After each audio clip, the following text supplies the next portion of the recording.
nation, this Leviathan, a meditation set to me.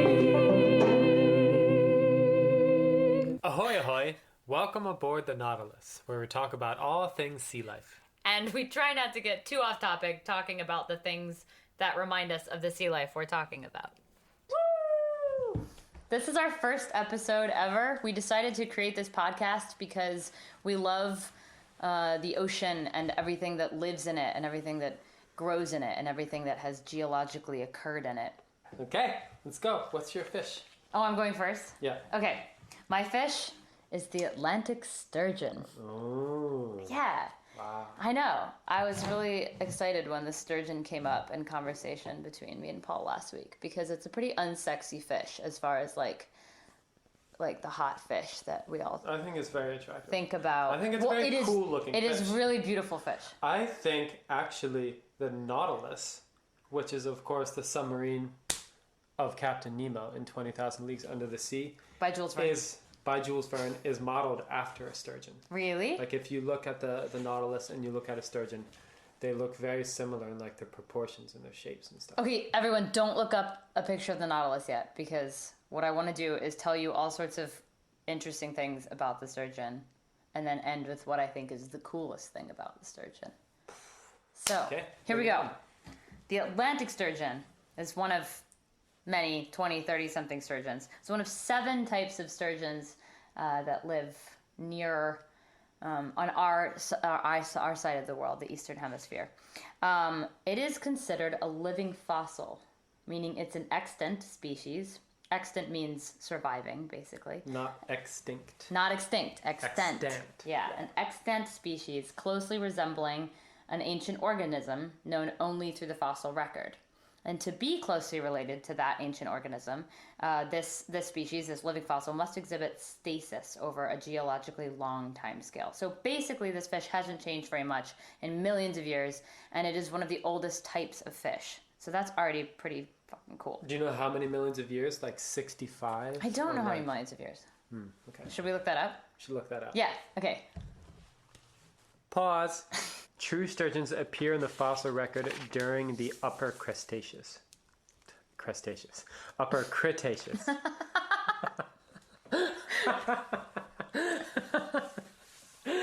So the Upper Cretaceous is like right before the extinction of the dinosaurs.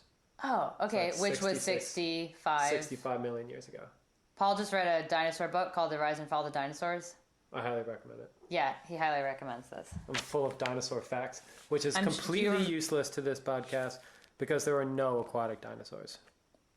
Yeah, we think there were, but it turns out they're slightly different than what a dinosaur is. Read the book. Do you remember the author? Okay, The Rise and Fall of the Pause. Dinosaurs. You should look it up.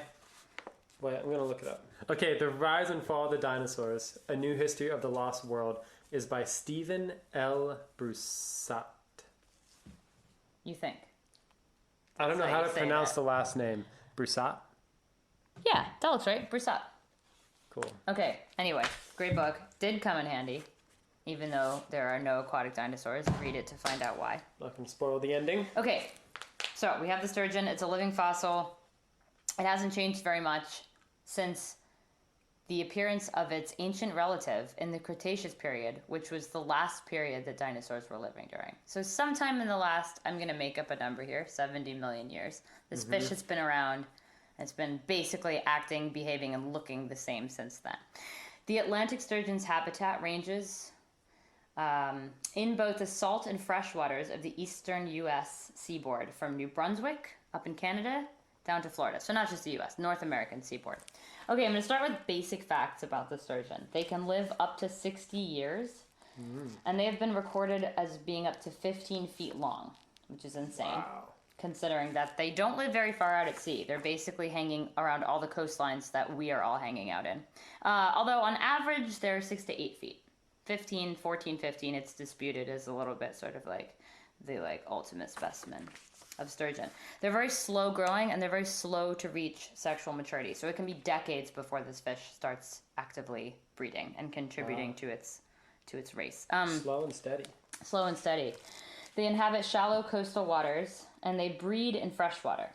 So they're what's known as home spawners, meaning what it sounds like basically. They return to their birthplace to lay eggs, which is a fact about a fair number of fish. That's like always mind-blowing. Salmon that they is somehow the are one that people know. Yeah, salmon do this. They're like programmed to go back to exactly where they were born. Turtles, it's weird. It's crazy. And then once they grow up in fresh water in these shallow like river areas, right near coasts, sort of inlets and everything. And then once they become teenagers, they strike out for their salty adventures. My second category is how does this fish interact with the human world? And this is always when we're talking about sea life, not in particular, not more so than other kinds of biology, but definitely it's like one of the big ones when we think about the oceans and we think about fish right now is like, how have we probably destroyed them? So when settlers first came to the U.S., sturgeon were considered worthless and in fact a nuisance. And this is for a reason to do with their physiology that I'll get to later in a different category. But they were often caught in the nets of fishermen, these nets that were meant for commercially valuable fish. And they ripped and destroyed these nets. So everyone really hated the fact that they were there. And they weren't good for eating? They weren't popular for eating in any case. Until the 1800s, when it was discovered that their eggs, which are known as roe, or maybe you know the name caviar, were discovered to be extremely marketable, resulting in what was called the black gold rush, since their eggs are black in color. And this leads me to section 3, which is how are they suffering today? Like, how are they doing today? Well, I gave it away. They're suffering.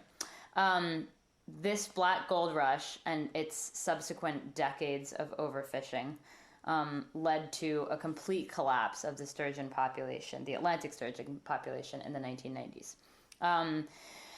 In fact, since the 1990s, I don't know what specific year it was, but there has been a total ban on harvesting them or fishing them in order to try to reboost those populations because they were so decimated from this worldwide demand that was sending fishermen from all over the world to the coasts of America to harvest this roe. Think of people in the United States as eating much caviar, but somewhere like Russia, say, or like Eastern European countries where like caviar is kind of like more like in the culture, but they would still come to the Atlantic seaboard of the eastern United States. Correct. To get the Atlantic sturgeon. There are other types of sturgeon producing other types of roe, obviously. But it doesn't have the right color.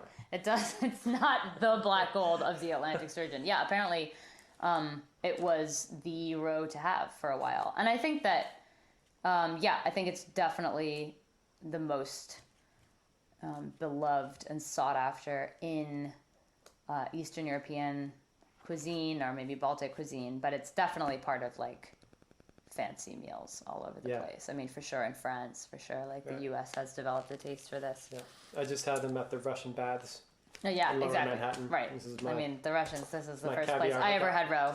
Was in a Russian home. It's so good. Guys, you won't be able to get Atlantic sturgeon roe, obviously, but get some kind of caviar. It's so good. Okay, pollution of water is another obvious factor in their decline. Dredging, which is something that we all know happens, but then I kind of was like, why do we dredge, really? Like, aside from, like, something really macabre, like looking for bodies or whatever.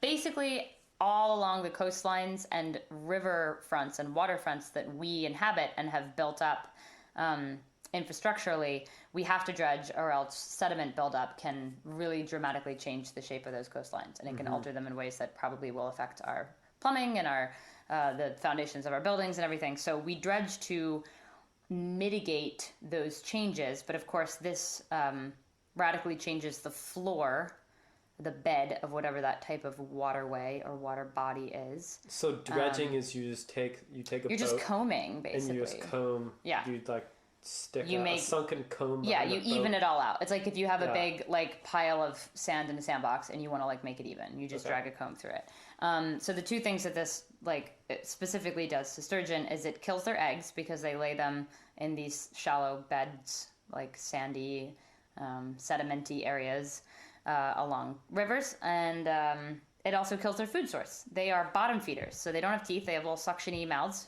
When you look up the picture, which you haven't yet, and they eat crustaceans. They like suck crabs out of their shells, and they eat mollusks. They suck snails out of their shells.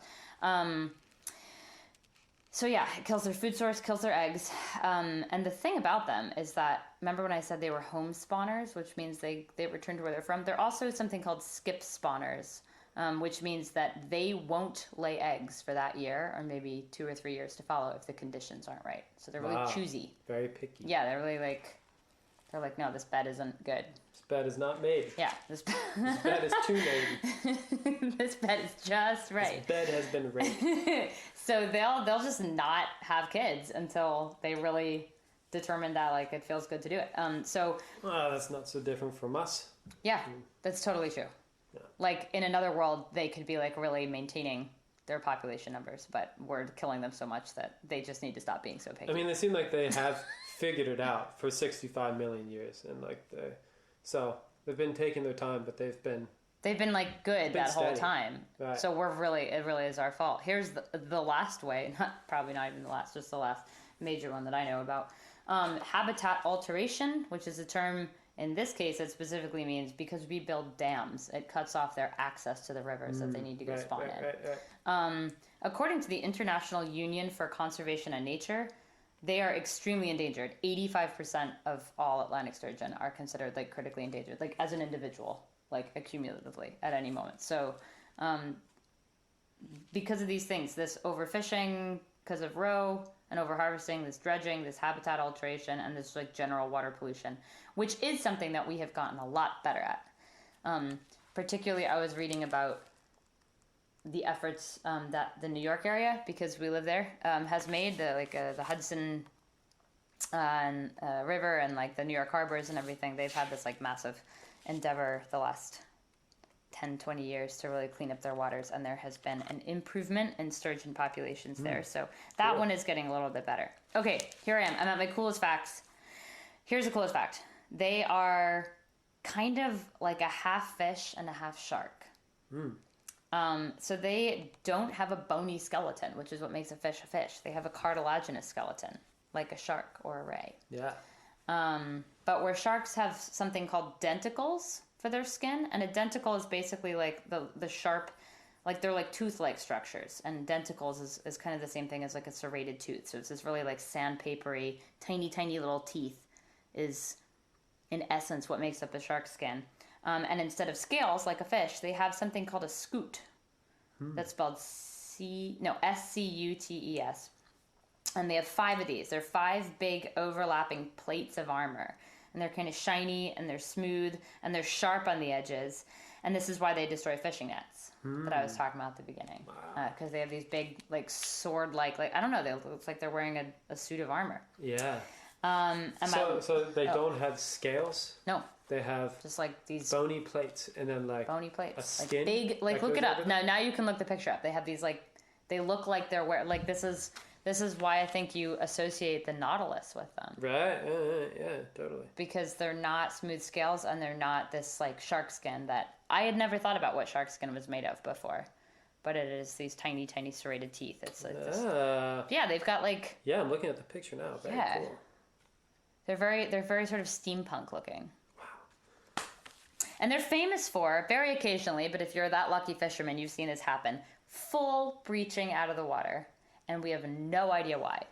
It has been postured by some in the scientific community. Maybe this is a group communication behavior.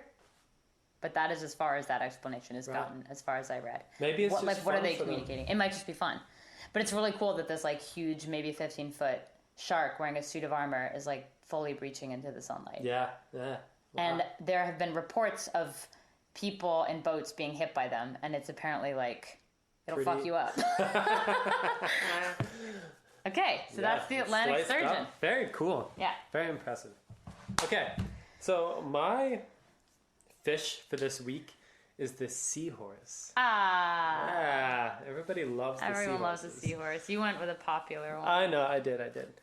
But so there are actually 46 different species of seahorses. And that's actually not like, that's a lot, but it's not a lot, insane. but it's not like huge. there are like 100,000 species of seahorses. But they evolved. It's pretty cool. They evolved. The earliest fossil record is about 13 million years ago, and all these like movements of plates, the plate tectonics, kind of created these shallow seas, which kind of like fostered these like vast, kind of like meadows of underwater shallow seagrass.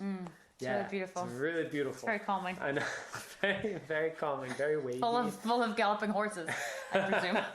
Well, they don't quite gallop. I'm going to get into that in a second. So the seahorse, which is actually a modified pipefish, they evolved from a pipefish. A pipe. Pipe, like a pipe fish. like plumbing pipes. Yeah, like a plumbing pipe. Okay, yeah. Are those just like little skinny tube fish that you see in the aquarium? Exactly. Yeah. But the big difference is seahorse, and what makes it so special and unique, that in order to kind of like blend in with this like seagrass meadow environment, they change their position from horizontal as most fish to vertical to kind of like blend in with the seagrass. And they take their tail and they like wrap it around a blade of seagrass, and this is kind of how like they anchor themselves to the world. Sway. And they just They're sway. just swaying. And I'm going to get out some facts about the dwarf seahorse, which I thought was very small and nice.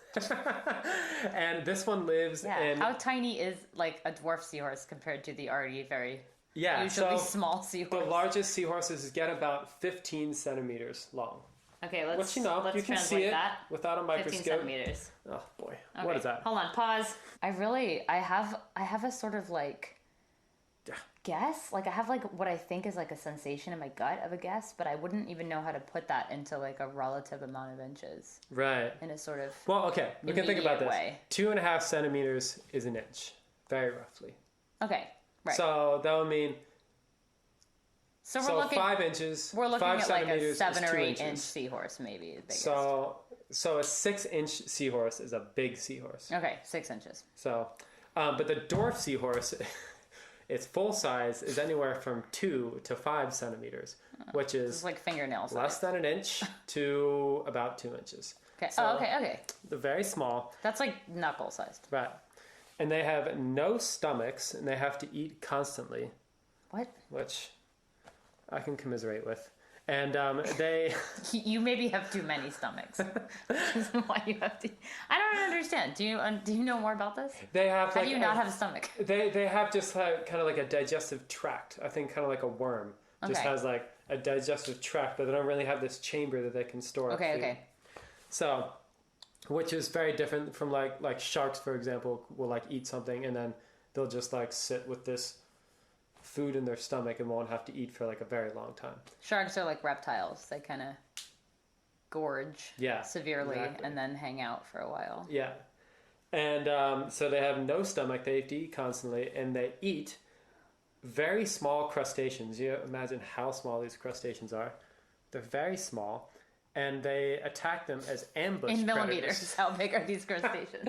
I don't know. I didn't look up how big the crustaceans are. Let's just say that they're very small. It wouldn't matter. We wouldn't be able to translate it for you, even if an inch is as small as we can go, and that's way too big for the doesn't scale. Matter. But they attack these very small crustaceans as ambush predators, which is really hilarious because the dwarf seahorse is actually the slowest swimmer of any fish. And so these dwarf crustaceans are just like immobile, essentially. Pretty much. And so the ambush involves when the dwarf seahorse finally arrives at where this other crustacean is. Well, the dwarf seahorse, its ambush is actually just kind of like flicks its head and then just like sucks in water through its snout. So it doesn't really like... It's not a sneak. It doesn't really sneak. Well, all it can do is sneak because the max speed of the dwarf seahorse is 5 feet per hour. Wow. Which, according to the Guinness Book of World Records, is the slowest swimming fish. Oh, cool. Yeah. But that means there's some other animal moving slower. Like, sure. I'm sure these dwarf crustaceans... Yeah. Like, I'm sure, like, a paramecium swims even slower. But in terms of, like, the fish genome... This is the slowest fish. And it's just like the physiology is like really interesting. So they're propelled by their dorsal fin, which is really rare.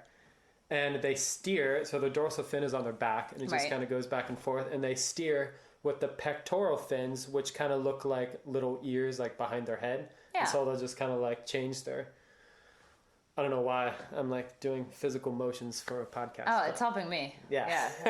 So they like adjust their position with their pectoral fins, and they don't have any caudal fin, which is like the normal tail of a fish. Right. So in place of this, they just have this tail, which is actually a prehensile tail, which they can use to like hold on to seagrass or a piece of coral and ambush very small crabs. They do that with the tail? They use their tail to like anchor themselves so they don't get swept away in the current. Right. Because they can't swim against the current. But how do they actually get... a very small current.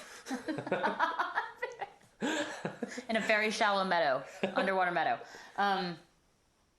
What do? Do they use their little snouts to like stalk crustaceans when they get close enough? Okay. Yeah, so they kind of like, they're like suckers. So they're like, they have their snout and like they rear their snout, which is the ambush. Right. And they just like suck in water, which kind of creates like this funnel. Cool. And the poor little crab gets sucked in. So we have 2 fish for our premiere episode that suck crabs out of their shells. Yeah. And this is even cooler because it's very similar to the sturgeon. I had to like bite my tongue. They don't have any scales like the sturgeon, and they have bony plates of armor. They do. They have these bony plates of armor. They have like little wiggly, spiky... in stripes, and then they just have like this skin membrane which stretches over them, but they don't have any scales. Ah. Yeah. But they are considered a fish. They're considered a bony fish. Okay. Yeah. Okay. And one other cool little fact about them in terms of their evolution is that they may be the slowest swimming fish in the world, but the seahorse genome is the fastest evolving genome of all the fishes. Whoa. So, in like complete contradiction to the sturgeon, which has not changed at all in 65 million years, the seahorses didn't show up until around 13 million years ago, but they're like the fastest evolving in terms of like their variation. So, so when after... They showed up 13 million years ago. Yeah. And whatever they were before that, they had a very quick turnaround to going into this like vertically oriented position and having the tail that curls and all this stuff. Yeah. Have they changed much since then? Or that was just sort of like within that time period that happened like pretty rapidly? Yeah. I don't know. Like I don't know how they classified like this is a seahorse from the fossil record they found like of 13 million years ago. But I think the vertical position had taken shape. I mean, that's a pretty radical difference from pretty much any other fish that's coming to my mind. Right, right. But if you look at the seahorses, just like all the different of the 46 species, they look radically different. Like they have really different kind of there's that one camouflage and like kind of like bumps and spines, and some of them stripes. Look like they just have like they really imitate coral for like camouflage. That one that I've seen in aquariums that's called a sea dragon. That's a type, right? That's exactly. Like the same. Okay. Yeah. And that thing seems like it floats, like it's a lot more like free moving than other seahorse. Okay. Do you know what I mean? Like a lot of the rest of them, you see them kind of like clinging and swaying and doing like, and like this one, if I'm remembering, like it's a bit more of a like. It looks a bit more like a horse. Like it's got a full like neck and tail and body. Like horizontal. Yeah, and it kind of like moves around maybe more freely. Vertical. Yeah. So maybe that's like like a fish to do on wake, like specifically the sea dragon. Yeah. And that one's like got a lot of like decorative plumes. Yeah. And. Yeah, it's like stripes ejections coming out of it. And it totally imitates like seagrass or like sea coral or kind of like this. Wow. It's like vegetation. Yeah. Seahorse. Yeah. Are they in every ocean in the world? They're not. They're I think pretty strictly a tropical and subtropical fish. Yeah. But because grass. Because I guess like you'd need. And like coral reefs and stuff. But they are in the Pacific and the Atlantic. Awesome. And the Mediterranean as well. Okay. Yeah. All right. What do you think? Wow. So I didn't get to the best part. Oh my God! Everyone wants to know for about. Sure, you had touched the best part. Everyone wants to know. We forgot to talk about dads. Everyone wants to know about the daddy seahorses. I knew it. So okay, here it goes. So first of all, there's the kind of myth or whatever, or presumption that seahorses are monogamous, but they're not necessarily monogamous, but they do maintain a couple throughout the breeding season. Okay. So they'll just pick a like, partner. They're like in an open relationship, basically. From year to year, yeah. With a primary partner, and then right. Okay. But the Dwarf Seahorse actually only lives for 2 years. So it has at least 3 partners by definition. Maybe just 2. Maybe just 2. They're doing pretty well. So the male will remain in their territory, which takes up 3 cubic feet of water. So they're very homebound. They have a lot of gender switching that you would like he stays expect put the opposite. and she goes out and and the female's territory is about 10 times that space. Whoa. And so the female will roam around, and if she sees a male seahorse that really catches her eye, he's got a good blade of grass he's hanging out on. The female will visit them just after dawn, and they will engage in this courtship where they will just swim side by side, holding their prehensile tails together, kind of like holding tails together, and just swim around. And sometimes they'll attach themselves to the same blade of grass and just spiral around each other. And this will go on for hours. So and beautiful. Then till noon, and then the female will leave. The male will go back to eating because he's very hungry. And then the next day, the female will just come back, and they'll do the same thing again until the female decides that he's good enough or something. And does she have many more partners she tries out in her roaming of 300 feet? And he's just got a couple, or? I'm not sure if she kind of shops around or if she just kind of sticks to one. But they say a lot, because they have this pretty extensive courtship which goes on for days and days, and they say is to kind of get their bodily cycles in line with each other. So that beautiful. So that he cleans out his egg sac, and she can make some eggs and stuff like this. And so then the next... And they do this all without eating the whole time? Well, I think he eats later in the day. Right, but still. But you think about a dawn dance starting. Yeah. You do that for a couple hours. Even you... I forget you. Even anybody would be hungry then, let alone someone without a stomach. And then if the female is really impressed by this, she will start to point upwards and lean towards the male and change colors. And at this signal, the male will pump water through his brood pouch, which is where he keeps the eggs, to display its emptiness. I have an empty look brood at how pouch. flabby this is. It's exactly. not full right now. And then if this all goes well, then they will both point together. And then finally, the last phase 4 of the courtship, is they will let go of their anchors or their seaweed or their coral or whatever, and they will touch snout to snout and then spiral upwards, touching through the water column for 20 centimeters, which is really far for a very small seahorse. Yeah. And then when they reach kind of the apogee of this dance, the female, who is completely bloated with eggs, because she makes eggs and it comes out to be a third of her body weight in eggs, and then she takes an ovipositor, and she will insert her ovipositor into the male's brood pouch and deposit up to 1,500 eggs. And as the eggs are transferred, the female will kind of deflate like a balloon, and the male will swell. Wow. And then once this is all done, then they just both spiral back down through the water column, and then the female will just leave, and the male will just sit there with these eggs and tend to them. And so the whole gestation or incubation will take anywhere from 9 to 45 days. And during this time, the male will just sit there because he's very full and can't move very fast anyway. but the female will come check on him every morning. Oh, yeah, that's really so nice. Can really he eat nice. during this time? He's just like waiting for crabs to wander by? I think he has to eat during this time. Well, some animals who breed in this way and who gestate in this way, just kind of like once they are impregnated and they're just kind of like slowly starving to death the entire time. That's true. So I don't think the seahorse does this. I think the seahorse has snacks.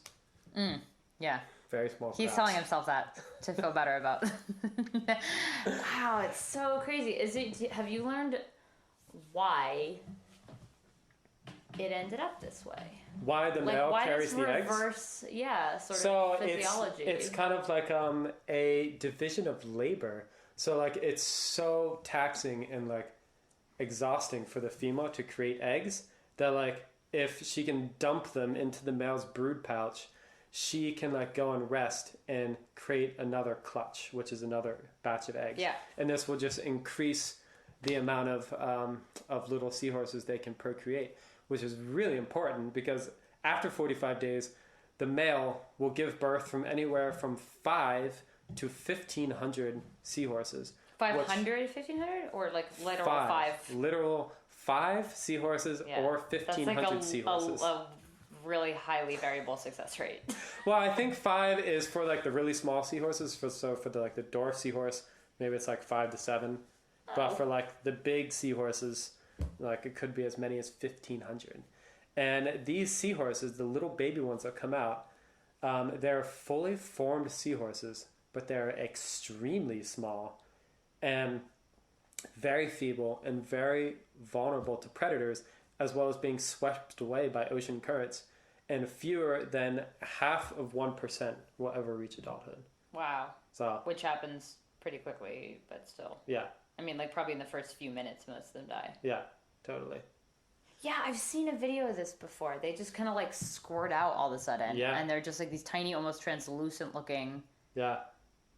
Like they look like little fetuses, but they're like, there's no egg process really. They just kind of come out. They just come out. They start swimming. They're fully formed and they just grow and they start to find very extremely small crabs and eat those until they can get very tiny blades of grass to hang on to. Yeah. I mean, I think that's part of the problem that like they're so small they can't anchor themselves to anything, so they'll just get swept away in the current and be very tough. It seems like they've found like a healthy balance of like ways that they're successful at procreating. Like for this, like with the female, like division of labor. They have some tricks. Even though they come out like almost too small to actually like operate in the world. Yeah.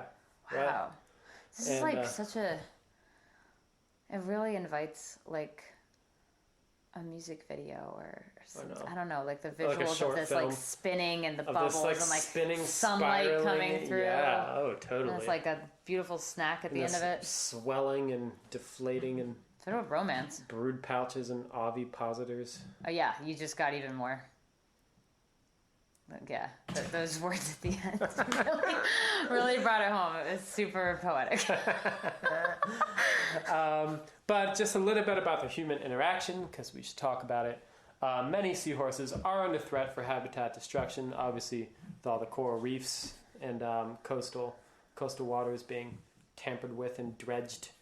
And also Chinese medicine claims that some parts of seahorses cure impotence. Seems like there's a lot of things that are thought to cure impotence. Yeah, impotence or aphrodisiacs. Yeah, exactly. We're all looking for those everywhere. Right. And as well as the pet trade, everyone wants a little seahorse for the little home aquarium. Really? Yeah. Wow, never considered that. Yeah. Wow. So they're being harvested for the pet trade, or they're being like captured for the pet trade? I wonder. Because there's like what's seahorse. The difference? Well, like if you have like habitat, or even like completely, like, you know, not natural habitat. What's the word I'm looking for? But if you have like a place where you are like growing and breeding seahorses versus like going out and like collecting seahorses. Yeah, I'm not sure which they do, but there's a lot that end up in the pet trade, and they're pretty tough to survive in captivity. They kind of like to have their big open ocean, even though they use a very small part of it. But like so much water is like going by them all the time. Yeah. I imagine that's probably it. Totally. They have a nice flow. Yeah, and maybe there's not enough small crabs, and like you're average fish bowl. Yeah, I would think not. I don't even know where you would buy small crabs to feed them. Tiny crabs for tiny dwarf sea. Maybe people get like the 6-inch kind. That would make more of a statement in your fish tank, I would think. It's a little easier to find. Like the bony. Yeah, or like the sea showy, dragon. Yeah, like the stagey theatrical seahorse instead. But yeah. Wow. Yeah. So, Dwarf Seahorse. Yeah, I'm so torn. I feel like the sturgeon is like such an underdog because it's just like this like it's true. Rivery, coastal, large, weird. It has a long fish. record. It has like some accomplishments to boast. Yeah. It's got the accomplishment of like it got it so right so long ago that it really hasn't had to try very hard until we started like fucking with it very, very recently. Right. So it's like that kind of impressive. It's been like it's kind of like sharks. It's just like no, like I'm good. I didn't need to evolve anymore. Figured this out. I have like a really good system going. Yeah. I have my 5 bony plates. Every once in a while I leap out of the water. I have my barbs. Just to keep people guessing. Yeah, sturgeon. But the seahorse is just like so iconic, and that is some crazy shit that it just like turned itself upright and it never goes anywhere. Yeah. And it's a dad mom. It's a dad mom. Well, it's like a very functional, parenting couple. You know? Wow. Everybody plays their roles. And they're so cute. They really are. And they have little heads that are shaped like horses. Little heads that are shaped like horses. Yeah. Totally. So. Oh boy. We'll let you decide. We'll let the currents decide. Sturgeon and seahorse. The knight in shining armor. And the world's best dad. There was like another sort of superlative I thought of when you were talking about this. Like slowest fish. The slowest I guess that's fish. only technically the dwarf seahorse, but like we could say. I mean, they're all pretty slow. The dwarf seahorse is specifically the slowest fish. So this is the slowest fish. Yeah. That is like a record to know it by. And you could also say it's the youngest fish based on its evolution of its genome. Is it? Do we know that? I don't know if it's the youngest fish to like arrive at their place in evolution, but it's like the fastest evolving fish. Fastest evolving. Slowest moving. Only parental, childbearing, maybe animal. Father. Wow. Yeah. Well, yeah, it's a lot. It's a lot to compete with. Yeah. Okay, and with that. All right. Our Nautilus journey floating back to the surface. We'll see you all next week. Okay, bye-bye. Yes, we need a dose of inspiration. This Leviathan meditation set to me.